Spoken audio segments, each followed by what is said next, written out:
You cannot cram in the farm. Everything has to be planned. Everything's cramming. You grew up in the city.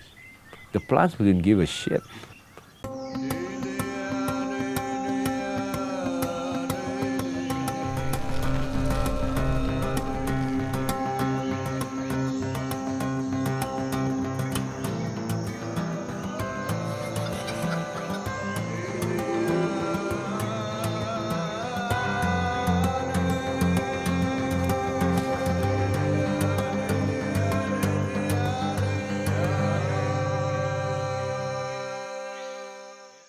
It's a beautiful early rainy morning in Mindanao, and I'm on my way today to meet Nicolo. So Nicolo has a farm called Down to Earth, which is really known for its beautiful greens, vegetables, and kind of pioneering biodynamic farming. In the same time, he's a massive advocate for great organic beef, organic heritage pork, and we're basically gonna discover all this today. I'm excited to get out of the rain and basically learn as much as I can.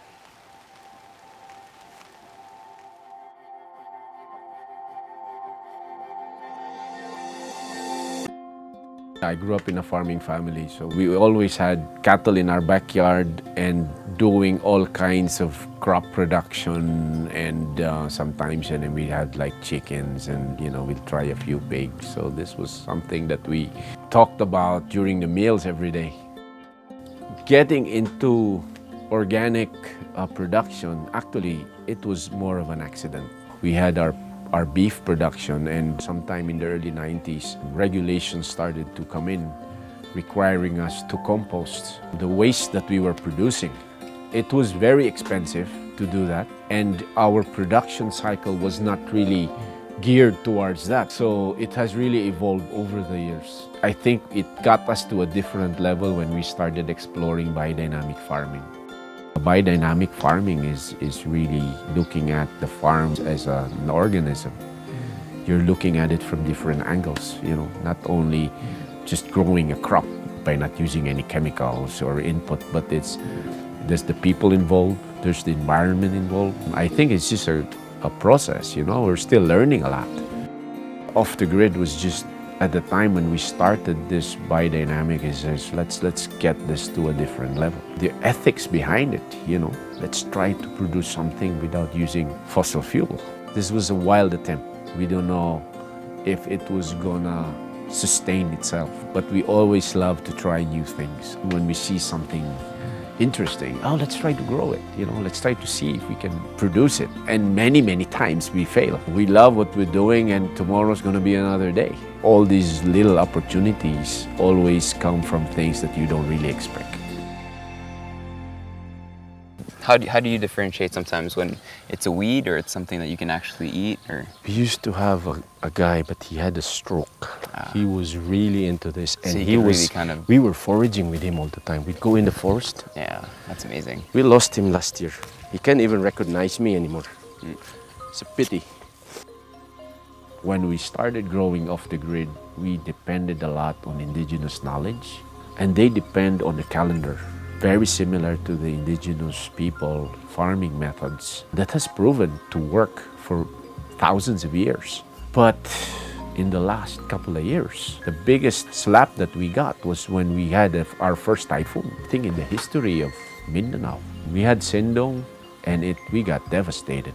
It really changed the way we look at many things. I mean, even if we love something to do, if the weather doesn't permit, what are we gonna do, right? The locals, they have a tree here, they call the anie. It's a wild oak. And when the flowers drop, that's a sign that it's gonna start to rain. For many years, that has dropped, of course in June. Now, it drops in December. Every year is now, we gotta adjust. Because you don't know what you're gonna get. I think patience is key, because these things it takes a while to grow them, if you can grow them. I think it also develops your character in a way, because you know that you cannot just quick fix something. Everything has to go with the environment, with the people. I think it's good training for most folks. We've lost those values already. Everything's cramming. You grew up in the city. Over here, we're putting a lot of emphasis on our heritage native breed. So this is a black pig. In this farm, vegetable farm, they work for us. We make the pig work for the farm. side by side with grass-fed native cattle. So you will see the cycle in a small unit. Like energy from the sun, it gets to the grass gets fed to the animals. In that cycle, they give us all this soil, all this compost that we use in the garden. I think without that, it'll be very difficult.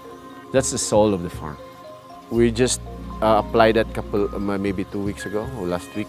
That's new So that's the sawdust you're talking That's about, the right? diaper. Yeah. So that takes everything. All our trimmings, whatever extra, There. throw them here, throw them there, and then they eat it. They manure on it. The sawdust, it absorbs the urine, Yeah. and then in time, it's gonna be soil. And this one goes to the plants. And see, the pigs are very smart. If you just allow them to roam around, because they have rooms there, they go in. They don't crap there. So they know where to go. They crap. It's like in well new trained. carbon material. Yeah. They're very smart, you know. I guess it's just the love of producing. When you see something that's like an improvement of what you did before, it just keeps you going. It's more like the passion of growing something that's keeping us going. That's purple corn there. It's gonna be ready. Okay. Yeah, it's gonna be ready. Yeah, it's a huge superfood now. They sell it really expensive on the market. Yeah. Yeah. But we can use this already. Yeah, it's sweet already. Yeah, it's sweet already. I can go ahead and just grab it Of off? course. Take, you know, grab it, break it.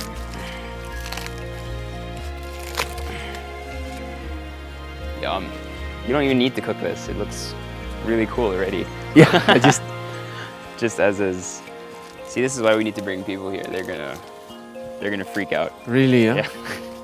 You should charge like a price for chefs to just come and then forage. Well, yeah, we take a lot of things for granted sometimes, you know. So we're grabbing something for a pork dish. I want something nice and herby, and like, look at where we are. It's pretty crazy. I get to do this and really just grab all the ingredients I want. A little bit of fresh thyme here. We don't need much of it. If you smell it, it's super fragrant. So we'll grab some of that here. That should be enough. And then right here, what he was kind of saying is how things grow together. So you've got these bushes of rosemary absolutely everywhere. So we'll grab some of this. This is super fragrant stuff. And then finally, just for some really kind of more spice and a bit more bitterness and acidity, we got some nasturtiums here, which are really pretty, which will look really great on our salad. I just need a couple of these here. These are like, when you bite into them, they have like a nice buzzy feeling in your mouth, which I think is fantastic. So if you put something with nice sweetness, this will counteract it really nicely. These are rocket flowers. So they taste exactly like roquette, which is found right here. This thing, delicious. So I grab a couple of those. You can see like the farmers really take care to plant every single strand that's here. And some of it's done naturally, obviously, but then, you know, you'll go to anyone's house, sometimes you'll have some roquette like this, and people will be like, oh, I'm just gonna throw this, you know, in the garbage because I'm not hungry anymore. But imagine, like, this takes so much time to grow, so people really should just appreciate their food more, I think. We'll grab a little bit of kale, and then we should be set. So for kale, we're looking for nice, healthy strands, just like this. And we're gonna pull these off. This is a nice kind of Tuscan kale. The variety you've seen around kind of all over the place. It's a mix of Tuscan kale and curly kale. I like these. Break it down with a little bit of citrus, makes it really good. And as we kind of go around, we'll find like things like carrots from the previous kind of harvest. They're here as well. These are nice yellow ones. These leaves will be really great. This tuna salad would be really nice. You can even cook that down if you want to. I'm sure we can probably find, so we found some black ones a while ago. I saw a big orange one, I think, over there. So we'll go grab that one. So we'll grab a little bit of these lettuce heads as well. I don't need much because we're making a mixed kind of salad. Perfect. And I think right here, it looks like I got a big carrot. So this one is one of the fuller ones that we've had, right? Bring that out, look at that. Nice and orange. what I love about organic produce. You never know what it's gonna look like until you take it out of the ground. Put that in our basket here. I think we're pretty much good to go.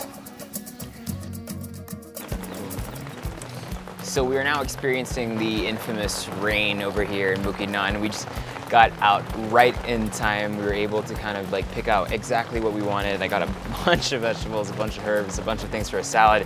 And then Nicola gave us this amazing kind of pork chop, massive pork chop from his farm, which is really great as well. So put all these things together in a very simple way. You know, when you're in this kind of setting with like, I'm literally looking at kale, there's some wild animals running around. You just want to do things simply and be very respectful to the ingredients. I'm just going to show you guys how to do a quick pork chop the way I like it with a nice kind of dry rub spice.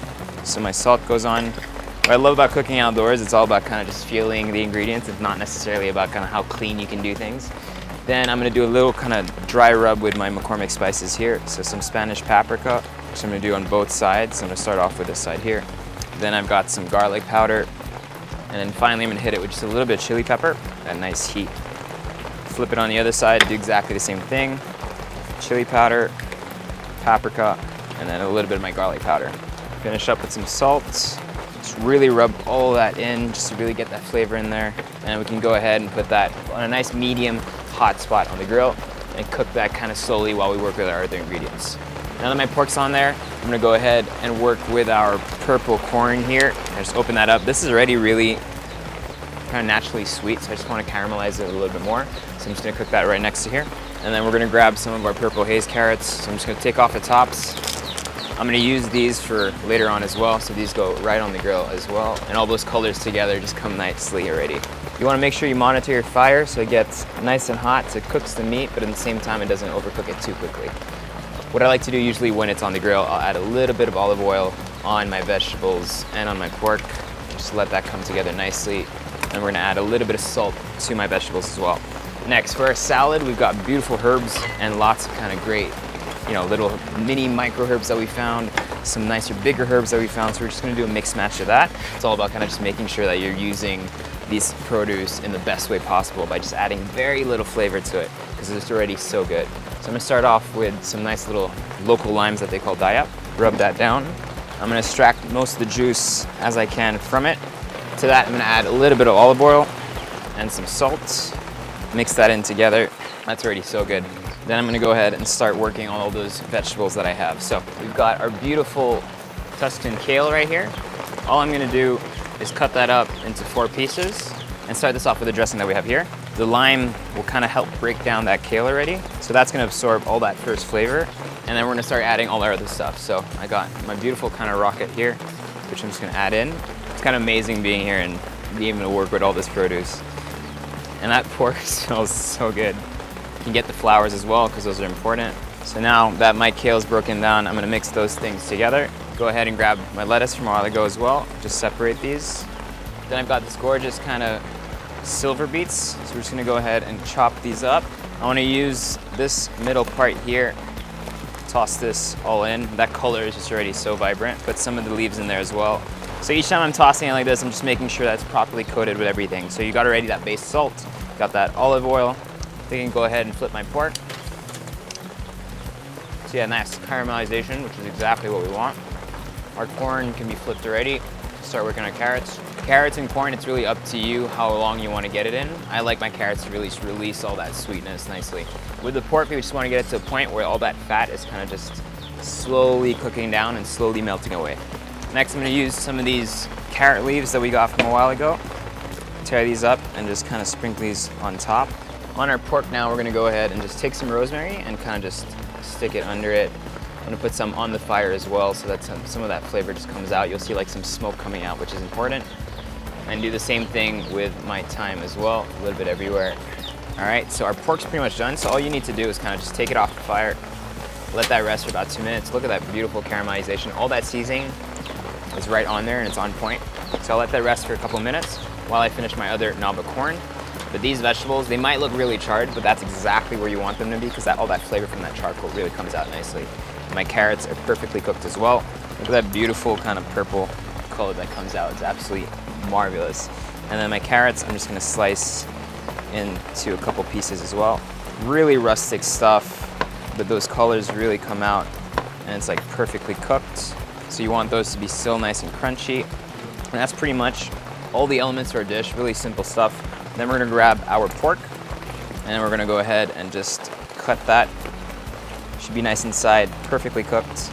These bones, do not throw them away. That's for me later to munch on. And I'm just gonna kind of cut into this as well. Go ahead, cut these into nice, malleable slices. All we need to do now is kind of put everything together. We'll start first with just our salad right here on the side. Then we're gonna take our pork, then our corn, little pieces of carrot. Finish up with some of the micro roquette flowers that we have over here. This is where all the small stuff make it pretty. Finish it with these beautiful flowers just to kind of mimic the color of the corn that we have on there. And this will give us a nice acidic bite to the dish, which is gonna be fantastic. And finally, some of our leaves just here to give us kind of a awesome texture, different colors. Finish off with some half limes on both sides. A little bit of salt from the top, and a little bit of my paprika here just to kind of finish off. And I know you want to eat this because it's just so colorful, and it looks like something you basically made out of nature. It's nothing too complicated, but it's just so pretty because it's natural.